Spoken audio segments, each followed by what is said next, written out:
ဒါလဲကွင်းလားသိပ္ပံရုပ်ရှင်လားခင်မီစံတဲ့အလျာသုံးဤပညာတွေနဲ့ဆက်ရန်တရားကြီးတွေရဲ့စွမ်းဆောင်ရည်ပိုင်းနဲ့လူသားတွေရဲ့ဖန်တီးနိုင်စွမ်းတွေမှာတကယ့်ကိုအမှန်ခံပါပဲဒီကနေ့မှာတော့အကြီးရှုသူတွေကိုစိတ်ကျေနပ်မှုအပြည့်အဝပေးစေမဲ့ကုံထုတ်စွမ်းအားကိုနောက်တစ်ဆင့်အထိကိုမြင့်တင်ပေးနေတဲ့နိုင်ငံကြီးတွေမှာအသုံးပြုနေတဲ့ထိတ်တန်းစိုက်ပျိုးရေးဤပညာတွေတချို့ကိုအခုပဲအတူတူလေ့လာကြည့်ရအောင်ပါလားရှင်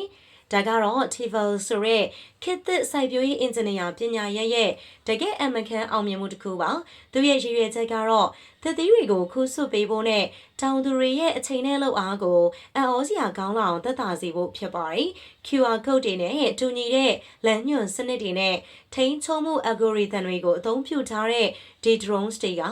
အမြန်နှုန်းနဲ့တိကျမှုပေါင်းစပ်ပြီးတော့လှုပ်ရှားကြပါတယ်သူတို့ကကျွမ်းကျင်တဲ့ pilot တွေဖြစ်ရုံတင်မကပဲသူတို့ခူးဆွတ်တဲ့သစ်သီးတွေရဲ့အလေးချိန်အရွယ်အစားအယောင်နဲ့ယောဂလက္ခဏာရှိမရှိစားတဲ့အချက်လက်မျိုးစုံကိုပါတိုင်းတာစုဆောင်းပေးနိုင်ပါတယ် apricot ကနေပြီးတော့ပန်းသီးအထိဘယ်သစ်သီးကိုမဆိုခူးနိုင်ပြီးသစ်ရွက်သစ်ကိုင်းတွေကြားထဲကိုလည်းလွယ်ကူကူပြန်တန်းဝင်ထွက်နိုင်ပါတယ်နောက်ထပ်မောင်းသူမဲရင်ရဲ့အောက်ပိုင်းမှာဘာတွေဖြစ်ဖြစ်နေလဲဆိုတာကိုကြည့်လိုက်ရင်သင်အံ့ဩသွားပါလိမ့်မယ်ဒီ robot လေးကတော့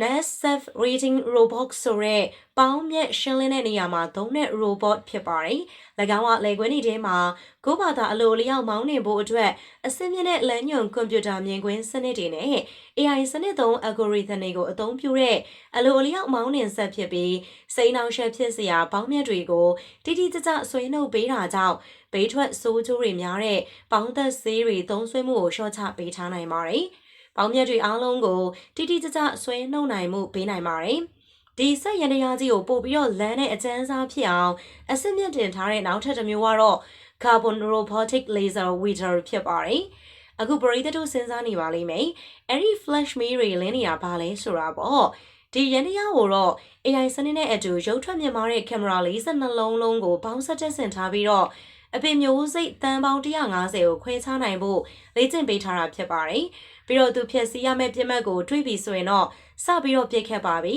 ။သူကအားပြင်းတဲ့240ဝက်လေဆာတန်းအစင်း30အထိကိုပေါင်းမြတ်တီရဲ့အောက်ခြေစီကိုတက်တက်ပြစ်ခတ်လိုက်တာကြောင့်ပေါင်းမြတ်တီရဲ့ cell နှစ်ရံတွေကအလွန်ပြင်းထန်တဲ့အပူချိန်နဲ့အောက်ခြေကနေစပြီးတော့တပင်လုံးကိုဖျက်ဆီးပြလိုက်ပါတယ်။အဲ့ဒီစက်ရန်ရာကြီးကနေလေဆာတွေက